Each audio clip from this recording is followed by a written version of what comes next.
Donc, bonjour à toutes et à tous. Merci Guy pour cette brève introduction. Donc, en effet, ce que je vous propose pour poursuivre cette matinée, c'est que nous abordions les différents polluants chimiques, particulaires et gazeux, qui peuvent être émis lors de la mise en œuvre de la fabrication additive, ainsi que la réglementation associée. Donc, comme vous allez pouvoir le constater, mon intervention porte exclusivement sur les deux grandes familles de matériaux qui sont actuellement utilisés dans le domaine de la fabrication additive, à savoir les matières plastiques et les métaux. Donc, la fabrication additive, comme ça a été dit, regroupe des techniques et des matériaux divers et variés. Donc, en effet, comme je viens de l'indiquer, les principaux matériaux actuellement mis en œuvre sont les plastiques et les métaux. On peut également utiliser des céramiques ou des bétons, comme ça a également été précisé précédemment. Donc, ces plastiques et ces métaux se présentent principalement sous la forme de poudre, de fil ou encore de liquide. Les techniques les plus répandues actuellement, ça a également été dit précédemment, sont l'extrusion de matières plastiques, la stéréolithographie, la fusion sur lit de poudre métallique, ainsi que la projection de liant. Comme tout procédé industriel, la fabrication additive présente des risques multiples, donc des risques de brûlure, de chute, d'incendie, d'explosion, ainsi que des troubles musculo-squelettiques. Donc, ces risques sont liés par exemple à l'utilisation de matériel électrique, de produits inflammables ou encore de rayonnement optique. On a parlé de laser tout à l'heure. Également, ces risques sont associés à la manipulation de récipients sous pression ou encore à la manutention répétée de charges. Donc, la fabrication additive présente également des risques associés aux agents chimiques qui peuvent être utilisés ou générés, et ce, à chaque étape du procédé. Notamment, par exemple, lors de la réception et du stockage des matières premières, lors de la préparation des chargements, lors de la finition des pièces, lors du nettoyage et de la maintenance de la machine, ainsi que lors de la gestion des déchets. Donc, la fabrication additive induit des risques chimiques. Et l'évaluation de ces risques chimiques repose sur un inventaire exhaustif des agents chimiques qui sont utilisés ou générés en fonction de la technique qui est mise en œuvre. Donc, ce repérage, cet inventaire, comprend tout d'abord les matières premières qui sont utilisées, donc que ce soit des matières premières plastiques ou métalliques, y compris les matières premières qui sont recyclées.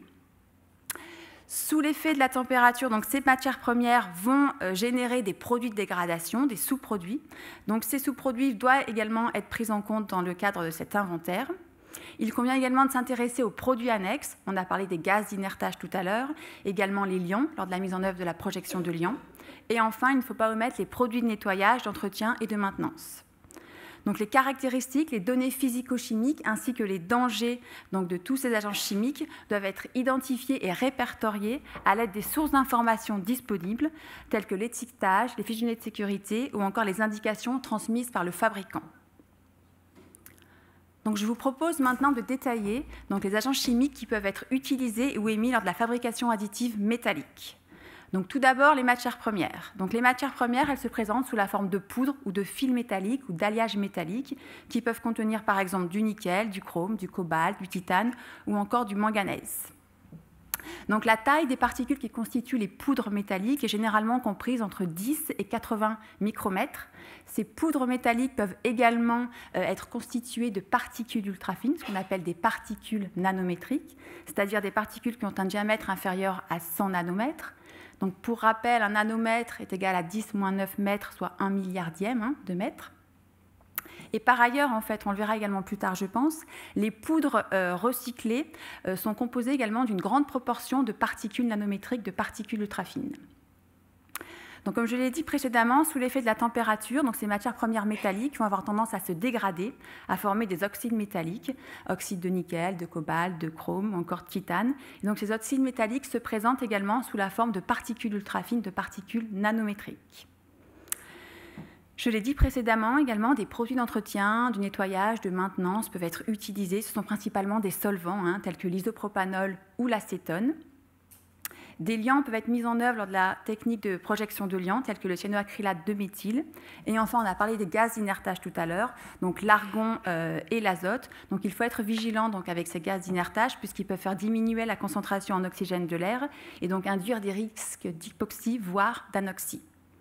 Donc, en entreprise, les salariés sont potentiellement exposés à ces agents chimiques, principalement par inhalation et par voie cutanée. Passons maintenant donc à la fabrication additive plastique. Donc tout d'abord, concernant les matières premières, 3 grandes familles de matières premières peuvent être mises en œuvre. Donc tout d'abord, les fils plastiques.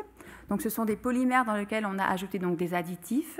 Donc les principaux polymères actuellement utilisés sont l'acrylonitrile butadiène styrène, l'acide polylactique, le polyéthylène terephthalate, le polycarbonate ou encore le polyéther éthercétone.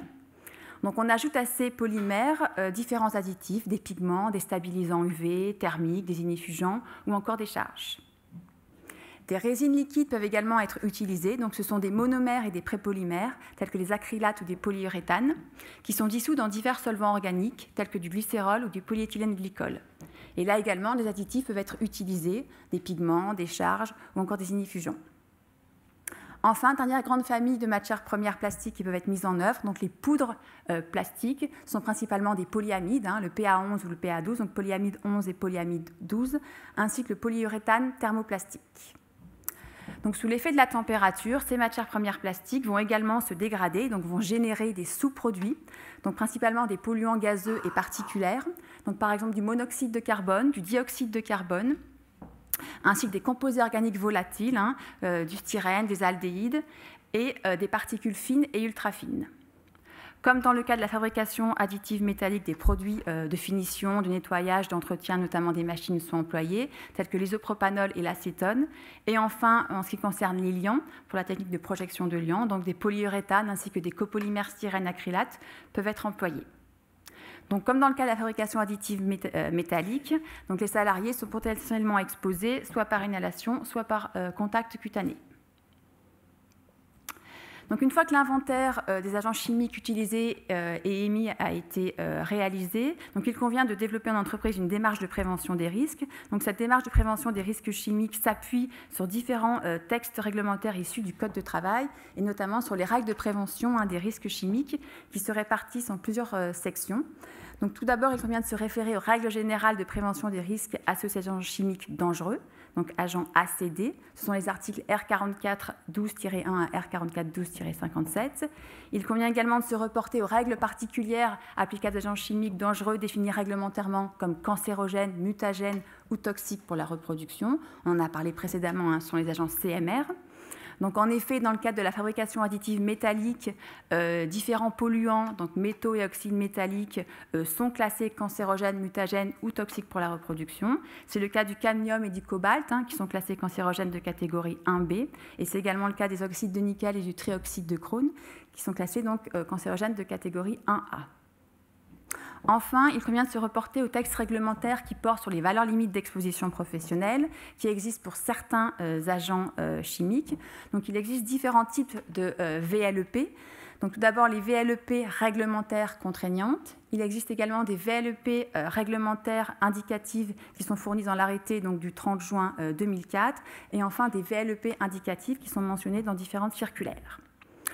Donc, plusieurs polluants particuliers et gazeux qui sont mis en œuvre dans le cadre de la fabrication additive possèdent des valeurs limites d'exposition professionnelle réglementaires contraignantes. C'est le cas de l'acétone, du styrène, du monoxyde de carbone, du métacrylate de méthyle.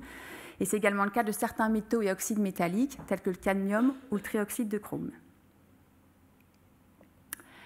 Toujours au niveau de la réglementation, ça a été un petit peu abordé tout à l'heure. Donc, il faut savoir que les locaux dans lesquels des machines de fabrication additive sont utilisées sont considérés au sens des textes réglementaires faisant référence à l'aération et à l'assainissement des lieux de travail comme des locaux à pollution spécifique.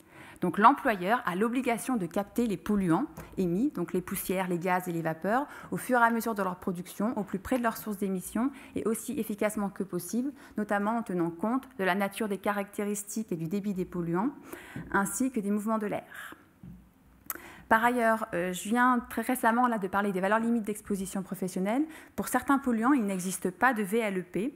Donc, il est dans ce cas possible de se référer aux concentrations moyennes en poussière totale et alvéolaire dans une atmosphère inhalée par un travailleur sur une durée de 8 heures, qui sont respectivement de 7 mg par mètre cube et de 3,5 mg par mètre cube dans un local à pollution spécifique. Donc ces concentrations moyennes sont transitoires, elles sont valables jusqu'au 30 juin 2023. À compter du 1er juillet 2023, donc ces concentrations moyennes sont abaissées et passent respectivement à 4 mg par mètre cube et à 0,9 mg par mètre cube. Donc, compte tenu des éléments réglementaires que je viens donc de vous fournir, donc la démarche de prévention qu'il conviendra de mettre en œuvre en entreprise consiste concrètement à supprimer ou à réduire au minimum le risque d'exposition à des agents chimiques dangereux, et ce, à chaque étape donc, du procédé. Donc, le premier point de la démarche de prévention, c'est la substitution des produits dangereux. Par exemple, lors de la mise en œuvre de l'extrusion de matières plastiques, c'est utiliser des fils qui émettent moins de particules, tels que les fils en acide polylactique, qui émettent moins que les fils, par exemple, en acrylonitrile, butadiène, styrène. Dans le cas, par exemple, de la fusion sur lit de poudre, c'est utiliser des poudres qui ont une teneur en nickel, cobalt ou chrome moindre. Deuxième point de la démarche de prévention, c'est la réduction de la quantité d'agents chimiques dangereux ou émis. Ensuite, le troisième point, c'est le captage des polluants à la source. Donc, si le contexte le permet, c'est travailler en vase clos, travailler en circuit fermé, et ce, à chaque étape du procédé. À défaut, c'est mettre en place un captage au plus près de la source d'émission des polluants, en veillant à ce qu'il y ait une bonne vitesse d'air adaptée à chaque polluant. Par exemple, dans le cas des poudres, une vitesse minimum de 20 mètres par seconde doit être appliquée, notamment pour éviter le dépôt des particules dans les conduits. En complément de la ventilation locale, donc il convient de mettre en place une ventilation générale pour apporter de l'air neuf et pour diluer les éventuels polluants qui n'ont pas été captés directement à la source. L'air qui a été extrait doit être filtré avant rejet à l'extérieur. Compte tenu des polluants qui sont générés dans le cas de la fabrication additive, le recyclage de l'air dans l'atmosphère est à proscrire. Enfin, des mesures organisationnelles doivent être mises en place, telles que la séparation des activités polluantes de celles qui le sont moins, limiter l'accès aux locaux aux seules personnes directement habilitées, ou encore assurer une maintenance préventive de la machine. Enfin, si les mesures de protection collective s'avèrent insuffisantes, il convient de porter les équipements de protection individuelle, donc notamment les appareils de protection respiratoire, on en a parlé un petit peu tout à l'heure. Donc, ce sont des appareils de protection respiratoire munis de filtres anti-aérosols de classe P2 ou P3 en fonction des polluants particulaires émis, combinés éventuellement à des filtres anti-gaz. Il convient également de porter des vêtements de protection contre le risque chimique de type 5, des gants étanches, des gants en nitrile, ainsi que des lunettes. Un point important, et ça a été dit, concerne l'information et la formation des opérateurs. Donc, les opérateurs doivent être formés et informés sur les risques liés aux machines utilisées et aux matériaux employés, mais également ils doivent être formés sur l'utilisation des moyens de protection collective et individuelle mis en place.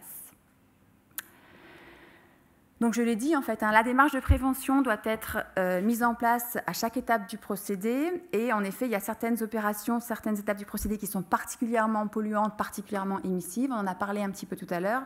C'est le cas notamment de la réception, du conditionnement, du transfert, du stockage des matières premières. Également la préparation des chargements. La récupération des pièces, donc l'ouverture de la machine, également une opération qui peut être exposante, tout comme la finition des pièces, donc des opérations de parachèvement des pièces, meulage, coupage, ponçage des pièces peuvent être nécessaires. Donc on sait que c'est des opérations qui sont particulièrement émissives, tout comme le tamisage des poudres récupérées, le nettoyage du poste du travail, la gestion des déchets et enfin la maintenance de la machine. Donc, en conclusion, les risques associés à la fabrication additive dépendent de la technique mise en œuvre ainsi que des matériaux utilisés. Donc, chaque couple technique matière première présente des risques différents, et notamment des risques chimiques. En effet, divers polluants particulaires et gazeux peuvent être émis lors de la fabrication additive, associés à la mise en œuvre d'agents chimiques. Donc, l'évaluation et la prévention de ces risques chimiques reposent, comme je l'ai dit, sur un inventaire exhaustif des agents chimiques qui sont utilisés et générés, et ce, à chaque étape du procédé, via notamment l'étiquetage, l'AFDS. Donc, ces polluants particuliers et gazeux peuvent interagir entre eux. Donc, l'évaluation et la prévention des risques peuvent parfois s'avérer complexes dans cette situation de polyexposition. Et enfin, certaines étapes sont particulièrement exposantes, donc on l'a vu, telles que la réception et le transfert des matières premières, la préparation des chargements ou encore la finition des pièces. Voilà, je vous remercie de votre attention. Nous vous remercions.